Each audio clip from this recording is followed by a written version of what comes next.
영국의 역사학자 아놀드 토인비는 인류의 역사란 어떤 도전과 그 도전에 맞서는 응전, 맞서 싸우는 것의 역사다라고 정의합니다.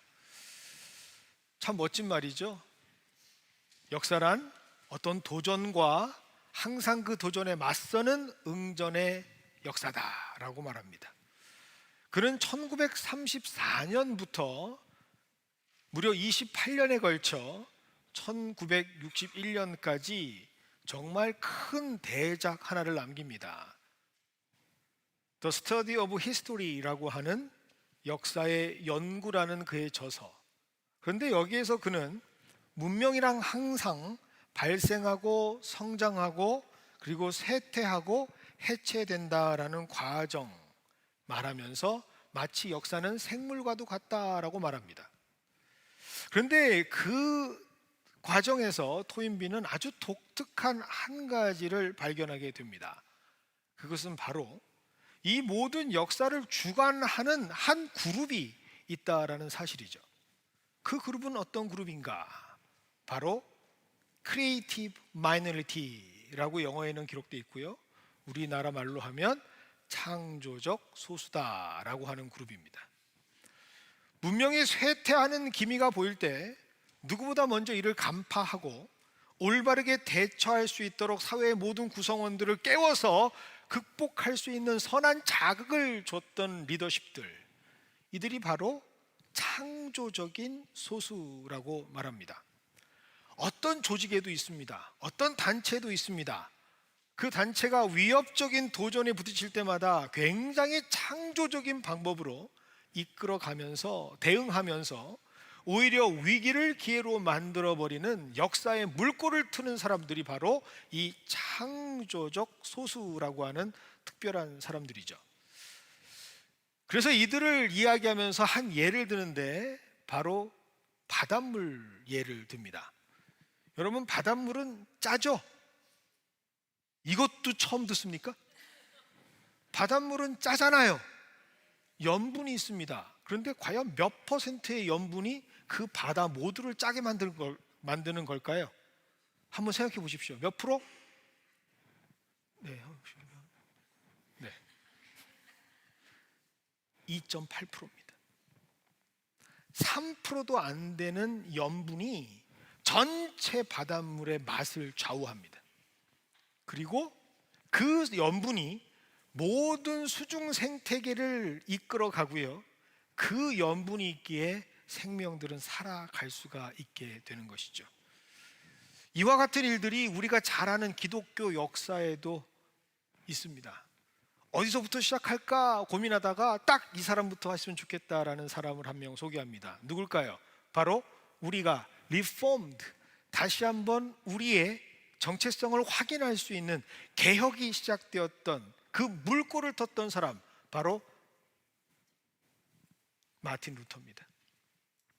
그 당시 서슬퍼런 황제에 대항하면서 그리고 교황에 대항하면서 성당 앞에다 못을 치면서 95개조의 방방문을 만들었을 때 많은 사람들은 미쳤다라고 말합니다. 그가 곧 죽을 것이라 라고 말했습니다. 하지만 그의 그 용감한 모습 한 번이 역사의 물꼬를 바꿔버립니다. 피폐하게 타락해버린 기독교의 역사를 쇄신하고 새로운 개혁을 만들어냅니다. 여러분, 영국의 엘리자베스 1세가 국교 통일령이라는 것을 선포하면서 영국 내에 무조건 성공해, 지금 우리가 알고 있는 앵글리칸 처치, 그 국교회를 믿어야 한다라고 탄압했을 때 많은 자들은 어찌할 바를 모르고 개종을 해야 하나 그렇게 힘들어하고 있을 때 어떤 이들이 있었나? 바로 청교도들이 있었습니다. 우리가 말한 퓨리탄. 근데 그들은 새로운 역사의 물꼬를 만들기 위해 죽음의 바다를 건넙니다. 당시 아무도 알지 못했던 땅 중에 하나, 미지의 땅.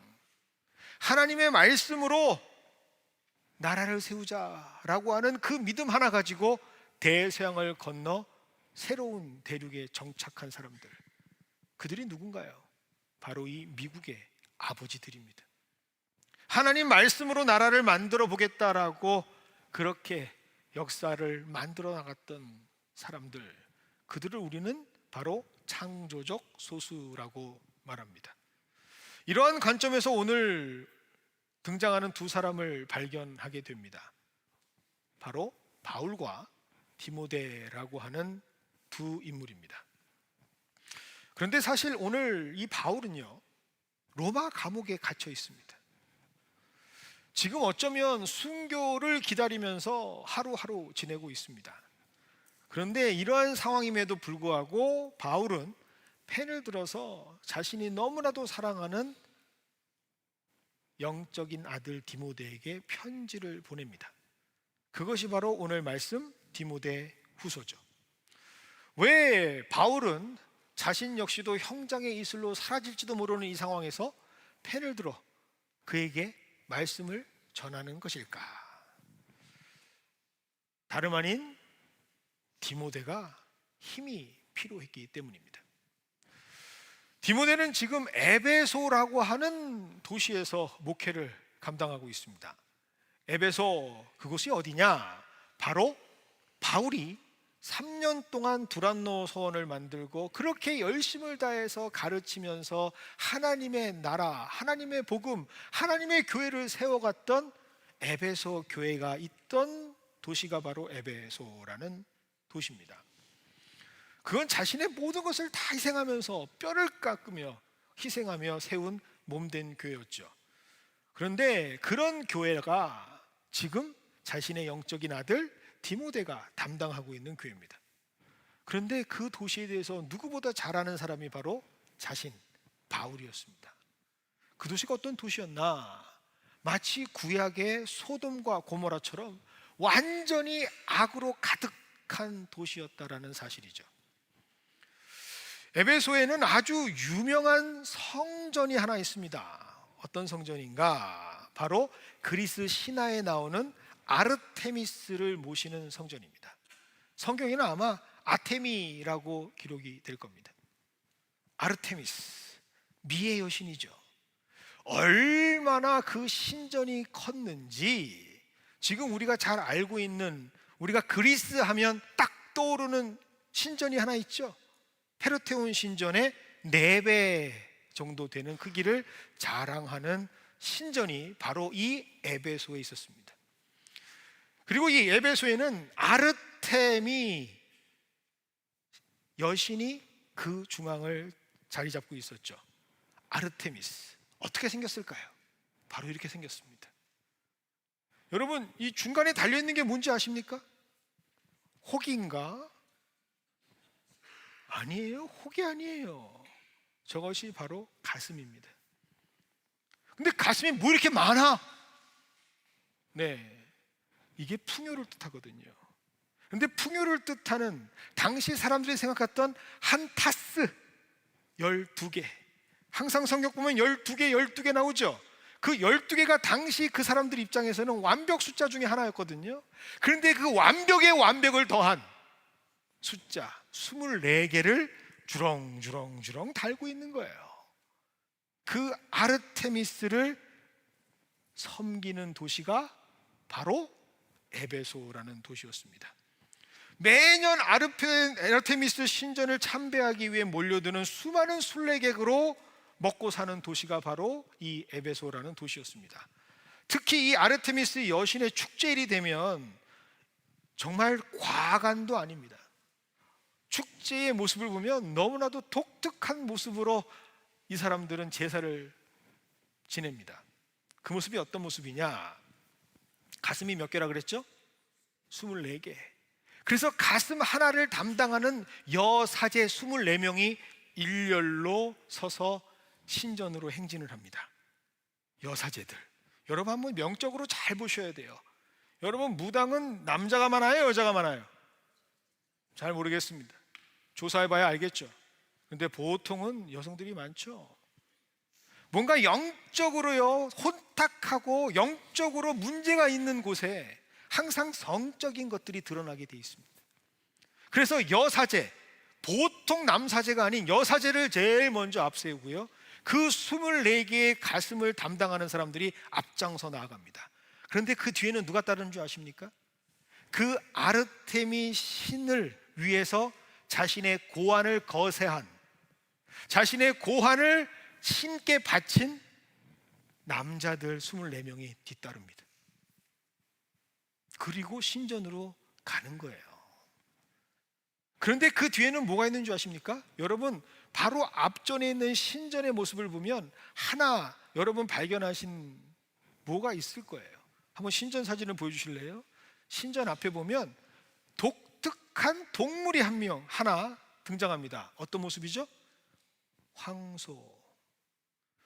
우리나라 여기 미국에도 어디 하나 있죠? 네, 관련을 한번 잘 생각해 보세요. 항상 풍요와 항상 무엇인가 만족함을 상징할 때, 힘을 상징할 때 황소를 등장시키죠. 그 거세된 남자 사제 뒤로 24마리의 황소가 따릅니다. 그리고요, 저 신전에 딱 다다랐을 때 그 24마리의 황소의 고환을 다 잘라버립니다. 그리고 그 고환을 저 아르테미스 신에게 바치죠. 그리고 고환 잘린 그 소들을 다 잡아서 축제를 벌이며 함께 먹고 뛰며 놀고 하는 게 당시 제사였습니다. 그러니 그 축제가 얼마나 대단했겠습니까? 지금 이런 곳에서 누가? 디모데가 목회를 하고 있습니다. 모든 도시가 다 여기에 집중되어 있는 도시, 그렇게 종교적 축제 페스티벌을 즐기려고 하는 전국에서 온 사람들과 함께 그 사람들을 대상으로 밥 벌어먹고 있는 종교 생산 도시, 거기가 바로 에베소였고, 그곳에서 지금 목회하는 자가 누구라고요? 아들 디모데입니다. 얼마나 어려운 일을 당했는지 정말 상상이 안 가죠. 그를 향해서 지금 말하고 있습니다. 내가 그런 상황 속에서도 이겨낼 수 있는 힘이 필요하다. 지금 네가 상황 가지고 있는 영적인 혼탁함, 지금 영적 전쟁에서 너를 일으켜 세울 수 있는 그 힘이 너에게 필요하다. 그런데 그 힘은 과연 무엇인가? 이것을 알려주기 위해서 오늘 사도 바울은 사랑하는 아들 디모데에게 말씀을 전합니다. 11절입니다. 박해를 받음과 고난과 또한 안디옥과 이고니온과 루스드라에서 당한 일과 어떠한 박해를 받은 것을 과연 내가 보고 알거니와. 바울은요 숨기지 않습니다. 바울은 있는 그대로 말합니다. 목회를 하다 보면 힘들 수밖에 없다. 하나님의 일을 전하다 보면 박해를 받을 수가 없어. 박해를 받을 수밖에 없어 라고 말이죠. 특별히 오늘 본문 기록 중에 바울이 루스드라에서 직접 당한 일을 누가? 디모데가 직접 보았습니다. 그 이유는 뭐냐? 디모데가 다름 아닌 이 루스드라 출신입니다. 루스드라에서 살았던 디모데는 바울이 어떤 고난을 당했는지 똑똑히 보았던 사람입니다. 루스드라, 바울은 이곳에서 돌을 맞습니다. 예수님의 복음을 전했다라는 이유 하나만으로 돌을 맞는데 얼마나 돌을 많이 맞았는지 사람들은요 이 바울이 죽은 줄 알았어요. 그래서 이 바울을 들고 성 밖에 나가서 하수구에 버립니다. 이유는 뭐? 예수를 전했다라는 하나, 복음을 전했다라는 이유 때문에. 그런데 그것을 누가 직접 봐요? 디모데가 직접 봤어요. 여러분, 만일 여러분이 이런 모습을 직접 본다면 예수님 전할 수 있겠습니까? 예수 전해서, 복음 전해서 소위 말하는 목회를 한다고 하는 것을 하면서 당하는 이런 것들을 내가 직접 목도를 하는데 여러분들 하실 수 있겠습니까? 여러분, 보통 목회자 가정에서 자란 아이들을 가르쳐서 그의 인생이 뭐라고 합니까? 뭐 아니면 도, 그러지 않습니까? 처음 들어보세요? 보통 목회자 자녀들은 항상 그렇게 얘기하거든요. 인생이 뭐 아니면 도다. 왜요? 정말 예수를 제대로 잘 믿거나 아니면 교회를 떠납니다. 아예 교회 쪽으로 발도 붙이지 않습니다. 완전히 극단적인 두 양극화를 보여줍니다. 제가 지금까지 PK, 소위 말해서 목회자 자녀들이라고 하는 사람들을 보면서 중간에 있는 사람을 본 적이 없어요.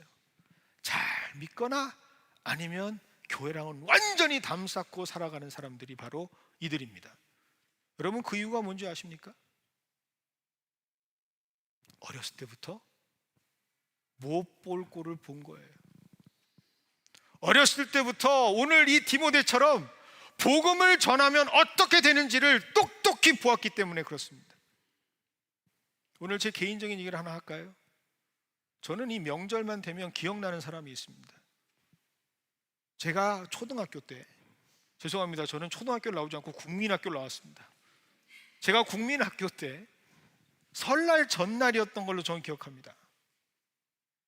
아침에 학교를 가려고 문을 열었는데 칼 든 한 사람이 막 죽이겠다고 뛰어들어오더라고요. 목사 어딨어? 죽여버릴 거야. 이유가 뭔지 아세요? 자기 부인이 예수 믿고 제사 안 드린다 그랬다고 목사 죽이겠다고 그 아침에 시퍼런 칼을 걸고 사택으로 뛰어들어옵니다. 여러분, 그걸 직접 어린아이가 경험한다면 어떤 마음이 되겠습니까? 할만하네, 그럴까요? 고등학교 때입니다. 아버님께서 교회를 건축하시는데 시공사 건축업자가 다 건축원금을 받아서 부도를 내고 도망을 갔어요. 그랬더니 그 건축업자 밑에 있는 하도급 하는 하청업체들이 교회로 다 몰려옵니다. 전기하시는 분, 도로 하시는 분, 그들 입장도 충분히 이해가 됩니다. 왜요? 일한 만큼 받지를 못하니까요. 자신의 생계가, 자신의 자녀들의 삶이 그 안에 다 담겨 있으니까요. 근데 너무 자기가 급박하니까 제일 먼저 붙잡는 게 뭔지 아십니까? 목사 멱살을 딱 붙잡아요. 그리고 이리 끌고 저리 끌고 다닙니다. 우리가 받을 대금 안 내주면 안 가겠답니다. 잘못한 사람은 따로 있는데. 그리고 설교를 준비하는 목양실에 들어와서 담배를 태우고 소주병을 깨면서 협박을 합니다. 돈 내와! 돈 가져와!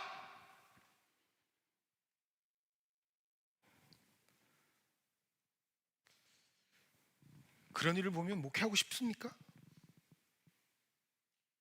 야, 하나님 뭐 이렇게까지 하시나 싶으면 안 될까요?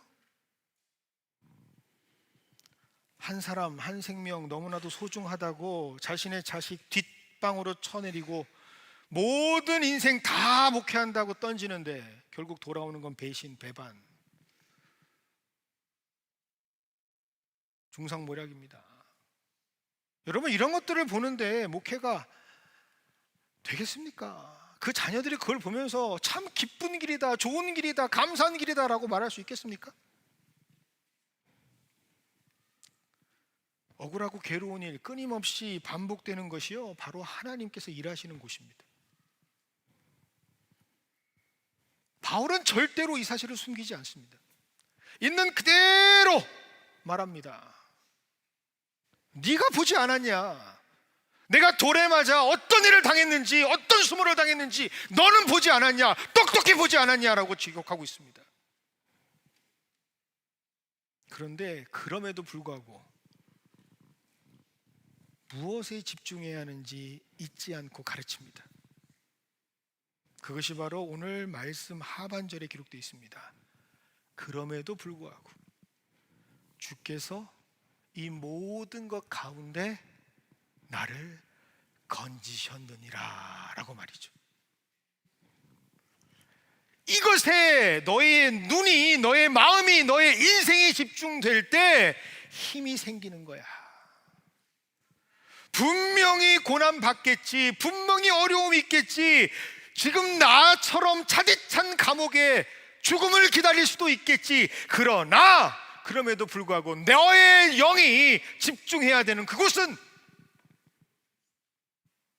붙잡아 주시고 이끌어 주시고 모든 것 가운데 건지시는 하나님을 바라봐야 해. 그래야 일어날 수 있어. 그래야 이겨낼 수 있어. 그래야 돌파할 수 있어. 그렇게 당당하게 힘주어 사랑하는 아들을 위해서 글을 써 내려가는 복음이 바로 오늘 본문의 말씀입니다. 그리고 바울은 오히려 그렇게 고난을 당하는 것이 잘하고 있는 것이다. 오히려 그렇게 어려움을 당하는 것이 네가 정말 하나님의 뜻대로 잘하고 있는 것을 보여주는 거야 라는 말을 하고 있습니다. 12절입니다. 무릇 그리스도 예수 안에서 경건하게 살고자 하는 자는 다 함께 할까요? 뭘 받는다고요? 박해를 받으니라. 한 목소리가 안 되네요. 굉장히 중요한 영적인 질서를 선포하고 있습니다. 경건하게 살면, 하나님 뜻대로 살려고 하면 뭘 받을 수밖에 없다고요? 박해를 받을 수밖에 없습니다. 이것이 바로 영적 질서입니다. 여러분, 솔직하게 말씀드릴게요. 예수 믿으면 다 잘 되는 거 아닙니다. 예수 믿는다고 해서 모든 것이 다 만사형통 되는 게 아니에요. 여러분, 착각하시면 안 돼요. 오늘 성경 뭐라고 돼 있죠? 경건하게 예수 뜻대로 하나님 말씀대로 살려고 하면 뭐가 있는다고요? 박해가 있다고요. 여러분, 하나님이 아닌 모든 악한 영들은요, 하나님께로 다가가는 사람들을요 끊임없이 낭망시키려 합니다. 끊임없이 그들을 하나님에게 가지 못하게, 다가가지 못하도록 끌어내리는 것이 바로 그들의 사명입니다. 하나님으로부터 끊어지게 만드는 것. 사탄은 절대로, 여러분, 죄 속에 사는 사람들은 아예 건드리지도 않습니다. 여러분, 사탄에게 좀 대화를 한번 해보세요. 이 친구라 하긴 뭐하고, 참 뭐라고 해야 될지 모르겠어요. 이 영들도요 알아요. 이 영들도 전략이 있습니다. 스스로 죄 속에 있어서 스스로 죽어가는, 죄송한 표현입니다, 지옥의 땔감으로 살아가는 사람들한테는 아예 신경도 안 쓰는 게 바로 사탄이에요. 왜? 가만히 내비둬도 죽음의 길로 가니까. 여러분, 무적행이라는 뜻이 무슨 뜻인 줄 아십니까? 성경 보시면서 뜻도 모르고 우리가 얘기할 때가 많은데, 여러분, 무적행이라는 게 무슨 뜻인 줄 아세요? 밑이 없다라는 거예요. 밑이, 바닥이 없다라는 거예요. 계속해서 빠져들어가는 거예요. 이미 빠져들어가는 사람들, 신경도 안 쓰는 사람들, 그냥 밑으로 쭉쭉쭉쭉쭉쭉 빠져나가요.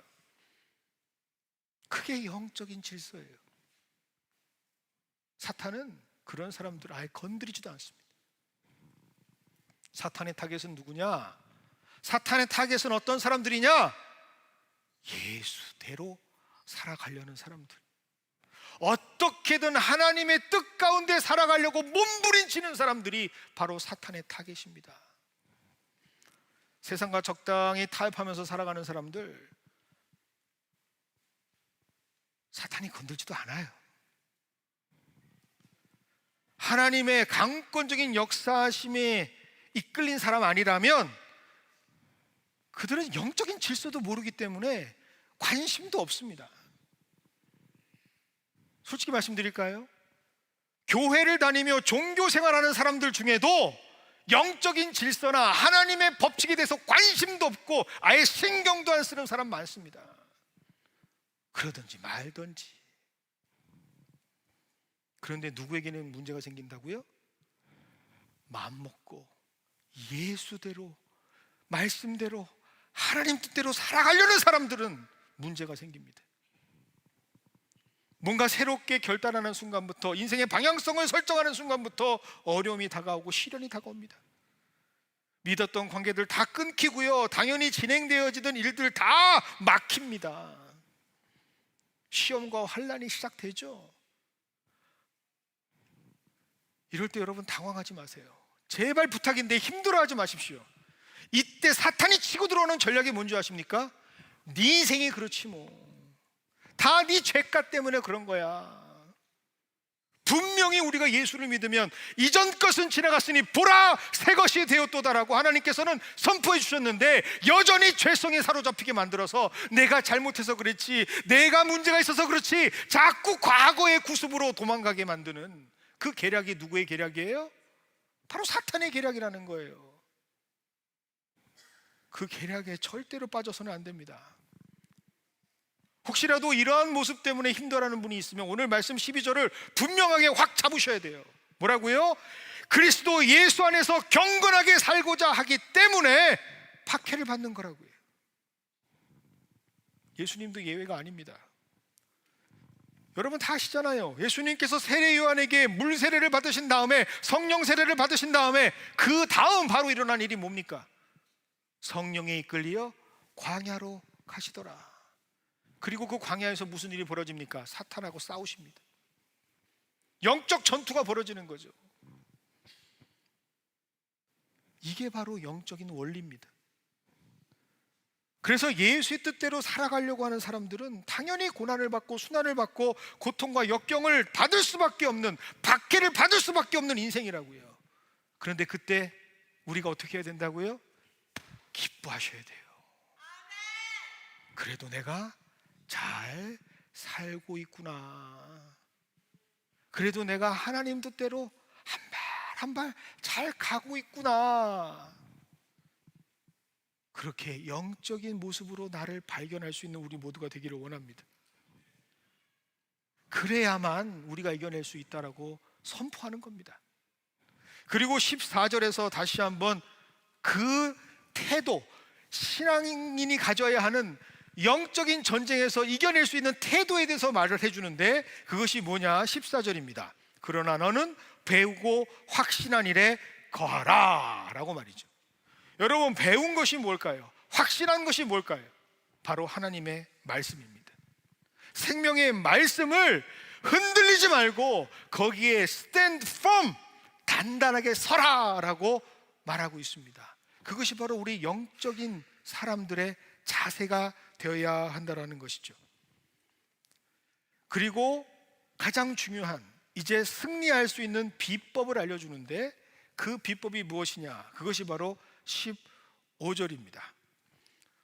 또 어려서부터 성경을 알았나니 성경은 능히 너로 하여금 그리스도 예수 안에 있는 믿음으로 말미암아 구원에 이르는 지혜가 있게 하느니라. 바로 성경을 붙잡는 겁니다. 오늘 아주 특별한 표현이 기록되어 있죠. 디모데의 장점을 알려주고 있는 겁니다. 그게 뭐죠? 너는 어려서부터 성경을 배웠다라고 말합니다. 여러분, 우리가 왜 아이들에게 성경을 가르쳐야 하는지 이제 아시겠습니까? 왜 우리가 어린 아이들에게 잠을 잘 때도 듣는지 안 듣는지 모르지만 계속해서 주의 말씀을 선포하는 이유가 뭔지 아십니까? 그곳에 구원에 이르게 되는 지혜가 있기 때문입니다. 여러분, 그래서요, 우리 자녀들을 향해서 말씀을 여러분들 전해주셔야 됩니다. 세상의 모든 것들 다 잃어버려도요, 다 뺏겨도요, 만약 그 가슴 안에 하나님의 살아 역사하시는 말씀이 인그레이빙, 새겨져 있다면 그는 언젠가 하나님의 구원의 지혜를 얻어서 회복될 줄 믿습니다. 이것을 위해서 여러분들 일어나셔야 되는 거예요. 지금 바울은 디모데에게 그 능력이 너에게 있다, 네가 이미 가지고 있는 말씀의 뿌리가 있다, 열정이 있다, 핵심이 있다, 생명이 있다라고 분명하게 전하는 것이죠. 제가 오늘 이 말씀을 볼 때요, 너무 가슴이 벅차는 거예요. 우리 아이들 지금의 모습으로 여러분 판단하지 마세요. 그에게 말씀이 전해졌다면, 그 어린 시절 성경의 말씀이 전해졌다면 거기에는 생명이 있습니다. 제가 그림을 그렸어요, 혼자. 이 아이들이 이 말씀을 들으면 가슴을 딱 찢을 때 슈퍼맨처럼 S가 있는 게 아니라 바이블! 얼마나 일어날 수 있는 힘을 그들이 이미 가지고 있는지 아십니까? 오늘 말씀 준비하면서 유튜브를 통해서 한 연예인의 간증을 듣게 됐습니다. 참 이분 말씀, 이름을 얘기 안 드리는 이유는요, 참 인생이 여러분 다 아시는 분이지만 참 고달팠어요. 너무너무 찢기고 상처 입은 영혼입니다. 그런데 이분이 지금 너무 힘든, 그 모든 갈등 가운데서도 가장 힘든 시간을 겪고 있는데, 그것은 바로 자녀와의 갈등의 시간이라고 말합니다. 더 가슴 아픈 거는 아이가 너무 하나님을 사랑했던 아이예요. 너무 교회 가는 걸 즐거워했고 너무 말씀을 좋아했던 아이인데, 어떤 이유인지는 모르겠지만 교회에 발을 붙이지 않습니다. 교회에 가자라는 말에 귀를 막고요, 와 소리를 지르는 아이가 됐어요. 그 모습을 보면서 너무 가슴이 아프고 마음이 흔들리고 괴로운 거죠. 처음에는 어떻게든 교회 한번 같이 가보려고 달래보기도 하고 화를 내보기도 하고 소리를 쳐보기도 하고 회유도 해보지만 안 됩니다. 귓구녕은 듣지도 않아요. 그러니 점점 더 관계가 안 좋아지죠. 그런데 절대로 자녀를 포기할 수가 없어요. 그러니까 자녀를 위해서 내가 할 수 있는 게 무엇일까 고민하다가 오늘 말씀을 붙잡습니다. 그리고 자녀를 위해, 언젠가 돌아올 그 자녀를 위해 최고의 선물을 준비합니다. 그게 뭘까요? 바로 친필로 성경을 써내려가는 거예요. 비록 지금은 아프지만, 지금은 어렵지만, 이 아이가 돌아올 때 하나님의 말씀으로 구원을 얻을, 지혜를 얻을 생명의 말씀을 선물해 줘야지. 그래서 엄마는 지금도 계속해서 그 아이를 위해 기도하면서 성경을 써내려가고 있다는 간증이었습니다. 여러분, 우리가 할 수 없는 일, 그렇다고 안 이루어질까요? 우리가 못한다고 해서 포기돼야 될 일일까요? 아니요, 하나님께서는 하실 줄 믿습니다. 그 마음으로 주의 말씀을 붙잡고 그 마음으로 내가 할 수 있는 일들을 행하는 것, 그것이 바로 신앙생활임을 꼭 기억하는 저와 여러분이 되기를 원합니다. 그리고 가장 중요한 말씀, 그것이 바로 오늘 16절 17절에 기록되어 있습니다. 모든 성경은 하나님의 감동으로 된 것이요 교훈과 책망과 바르게 함과 의로 교육하기에 유익하니. 여러분 16절 말씀을 쭉 읽으시면서 여러분 꼭 기억하십시오. 때로 성경을 읽으면 우리를 교훈하시기 위해서, 우리를 책망하시기 위해서, 하나님의 뜻이 무엇인지를 알려주시기 위해서 마음이 어려운 말씀이 선포될 수도 있습니다.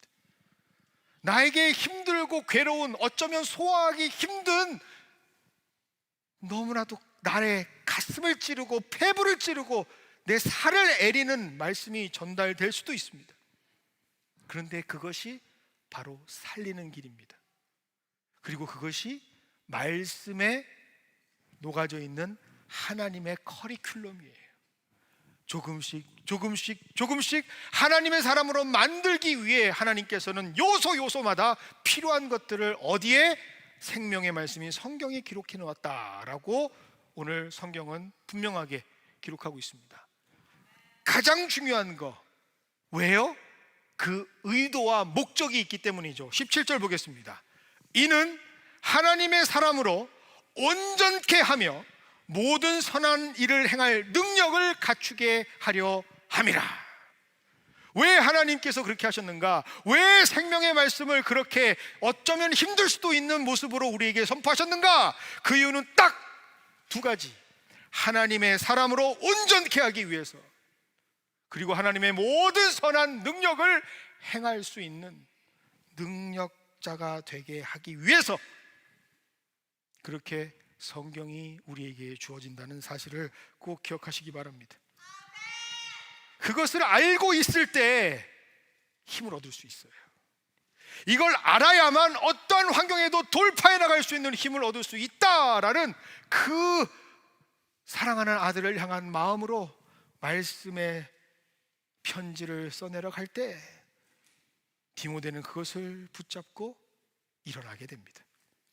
당당히 그 너무나도 힘들고 어려운 환경을 뛰어넘는 에베소의 복음을 전하는 그 일을 끊지 않고 멈춤 없이 끝까지 수행하는 하나님의 사람이 됩니다.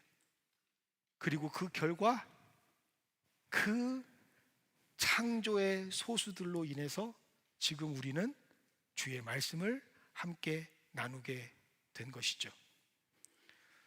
여러분, 오늘 꼭 기억하시길 바랍니다. 그 디모데 그리고 그 바울과 같은 사람들이 바로 내가 되기를 소망한다 라는 말.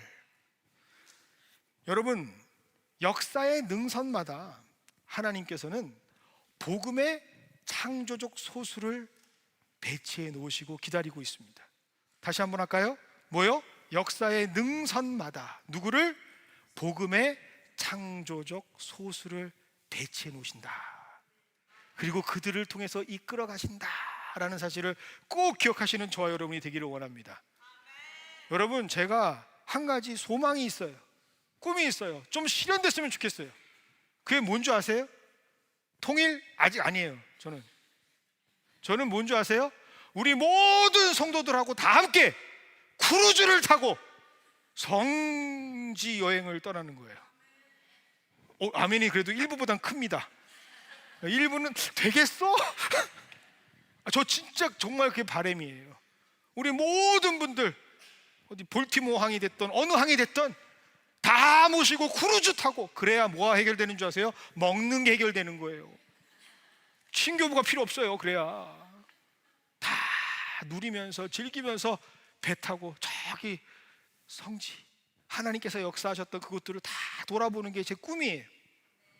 그런데요, 아멘 하신 분들 화이팅. 그런데요, 여러분, 역사의 큰 크루즈를 움직이는 게 승무원들인 줄 아십니까? 수많은 승객들이 움직인다고 생각하십니까? 아니요. 그 큰 배를 움직이는 건요, 저 위에 작은 방에 눈을 부릅뜨고 바다를 향해 전진해 나가는 창조적 소수들입니다. 선장이고 항해사들입니다. 그들이 자지 않고 끊임없이 일들을 감당했을 때, 창조적인 복음의 리더십들이 그 일들을 감당했을 때 안전하게 배는 목적지로 향할 수 있는 거죠. 여러분, 그러한 사람들이 바로 우리들입니다. 하나님께서는 그러한 사람들의 인생을 살기를 원하시는 마음으로 우리에게 오늘 말씀을 선포하시는 것이죠. 여러분, 오늘 수요일부터요 사순절이 시작됩니다. 사순절 40일 동안 여러분들 하나님의 자리에 집중하면서 이제 하나님 뜻대로 살아보겠다고 행하실 거예요. 그러면 무슨 일이 벌어지죠? 영적인 전쟁과 전투가 벌어집니다. 그때 여러분들 어떻게 이겨내시려고 그래요? 그때 여러분들 어떻게 그 싸움에서 승리하시려고 하십니까? 성경을 붙잡으십시오. 주의 말씀을 붙잡으시기를 바랍니다. 그 말씀 속에 분명히 구원을 얻게 되는 지혜가 있을 거고요, 그리고 여러분들을 향하신 하나님의 놀라우신 온전케 하시는 말씀이 숨겨져 있길 원합니다. 그리고 여러분들이 발견하실 때 여러분들은 선한 능력을 행할 수 있는 놀라운 말씀의 사람이 될 줄 믿습니다. 이것으로 영적인 전투를 이겨나가 부활의 기쁨을 누리는 우리 모두가 되시길 주님의 이름으로 축원드립니다. 그 마음을 담아서 다 함께 일어나셔서 오늘 199장 찬양 하나님께 올려드리겠습니다.